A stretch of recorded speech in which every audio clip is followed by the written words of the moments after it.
Breaking news just into Fox News Channel. A federal U.S. judge has just granted an emergency stay to temporarily allow people who landed in the U.S. with valid visas to stay in the country. This will affect the people detained at these airports where people are protesting tonight. Joining me now to talk about this is former mayor of New York City and advisor to President Trump on cybersecurity, Rudy Giuliani.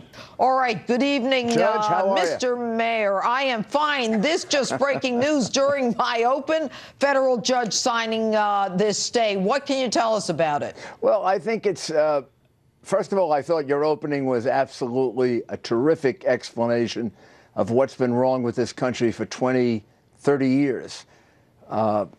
Good deal of time that you were district attorney. I was U.S. attorney in the Southern District of New York, and I couldn't get the immigration service to deport the criminals who were coming out of jail.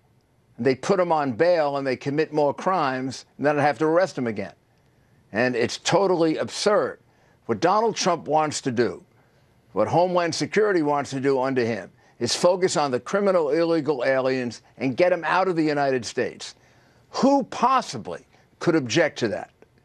I have no idea what these mayors are thinking about. I don't know what they're thinking about either, and I have the same problem. I would seek to have someone deported after they serve their jail time. Their country didn't want them, so the United States would say, okay, we'll keep them. Well, then what we should do is, first of all, we should develop detention centers for them. They shouldn't be catch and release. They shouldn't go to jail for 5 years for assault or attempted murder or selling drugs and then go back out on the street. They should go into a detention center. They should be held. Agree.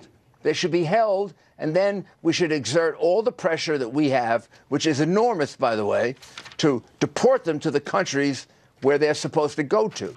Because in fact, in the executive action that the President Trump just signed, he talked about limiting visas from those countries that refuse to accept criminals back to their countries. They say, these countries that say, oh, no, he's too dangerous for us to take back. Well, here's the deal. Now we're going to pull you by the short hairs. You can't come here.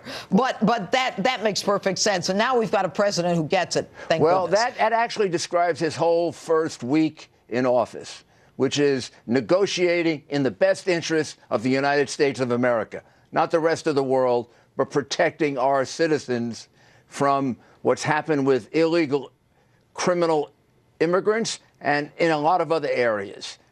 This last week, I think, has been a week where he has done more than Roosevelt did in 100 days.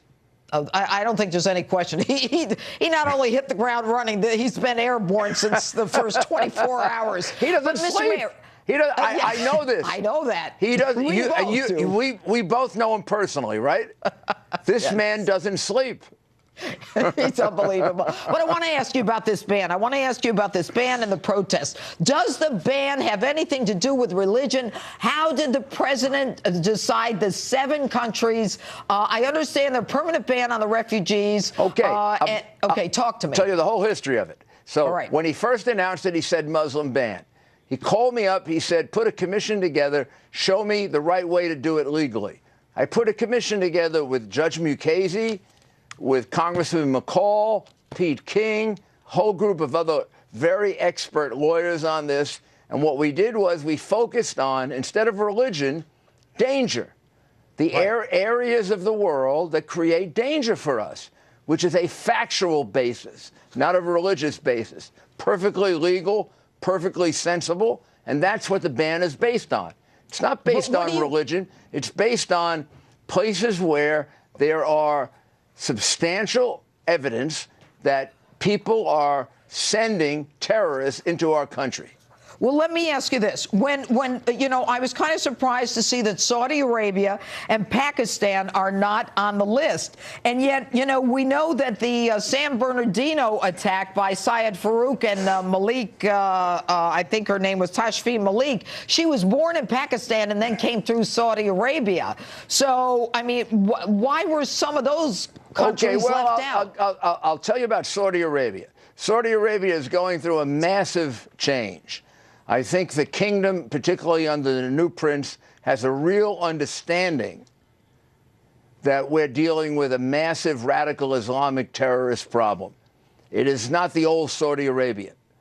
This isn't the Saudi Arabia of 2000, 2001, 2002. President Obama is dealing with a new Saudi Arabia, which is President Trump. Yeah. President Trump, rather, is dealing with a very different Saudi Arabia than President Obama was dealing with, and a Saudi Arabia that has much closer relationships with Israel and with us if we know how to use it correctly. Pakistan, I would have to know more about. That troubles me a little bit like it troubles you. All right. Mr. Mayor, you know, I can't believe I'm not in New York tonight. You and I are always trying I don't know. to We miss each other all the time. All right. It's good to see you, though. Thank you so much. Thank you. And anytime. Thank you. Time for a different opinion. Joining me now is former foreign policy advisor to Barack Obama presidential campaign and former State Department official David Tafuri. All right, David, good to have you on the show. Thanks for having me. The first time. Okay, now we just found out that a federal judge has put a ban, or a stay, I should say, on the president's ban. And it's a temporary stay. Do you know who the judge is, the federal judge who put the stay on the ban? I don't. I learned about this from watching the beginning of your show, and I tried to look really quickly. Maybe we can find out who put the temporary stay on that. But what is your opinion of this ban, and are you surprised that the stay has been implemented? Talk to me. This executive order is a mess. The reason is that it doesn't accomplish the U.S. interests in protecting us from terrorism. Let me give you an example. This bans visits from people from 7 different countries. But the last terrorist attacks in the U.S., San Bernardino, which you mentioned, Orlando, the New York, New Jersey bombings, the people who did those terrorist attacks didn't come from any of these 7 countries. They weren't included at all. And yet the ban is actually too broad. It prevents people like Tashfeen Malik.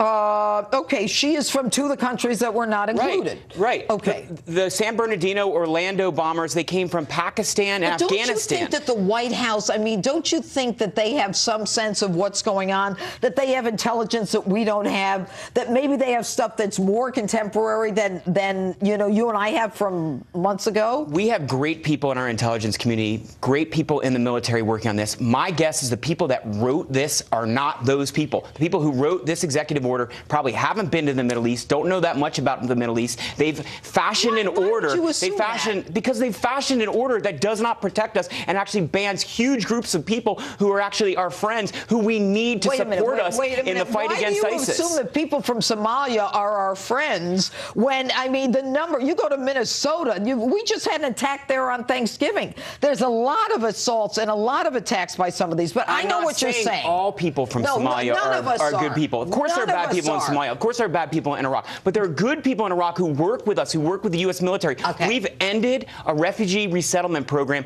that was designed to reward the Iraqis who helped the U.S. military in the fight against ISIS. Let me give you an example. I served in Iraq in 06 and 07, the height of the war. I had 2 Iraqis who helped me. Their lives became in danger because they were helping Americans. I and others helped them get through the refugee resettlement program. They were resettled here in the U.S. as a reward to their good service and risking their lives and helping us. And they're good, law-abiding citizens now. Every single military person, every military person who's served in Iraq or Afghanistan or anywhere else in the Middle East will tell you that we need a refugee resettlement program. We need to reward the people who help us. We got to go. Just so you know, there are exceptions on a case-by-case basis, and I suspect that that's the kind of guy, just like the guy who was the translator for the Army, former U.S. Army translator, got in today. The order makes it clear. But he got stuck for a couple of days. You know what? Deal with it. We're in the middle of a terrorist war. There are women and kids stuck at the airport. Why fashion an executive order that prevents grandmas from coming to the U.S.? You know what? It's just like they told us grandmothers were coming from Central America, and they were all teenagers and men. But anyway, David, I love having you on. You're smart. We'll have you back. David Tafuri. All right, next.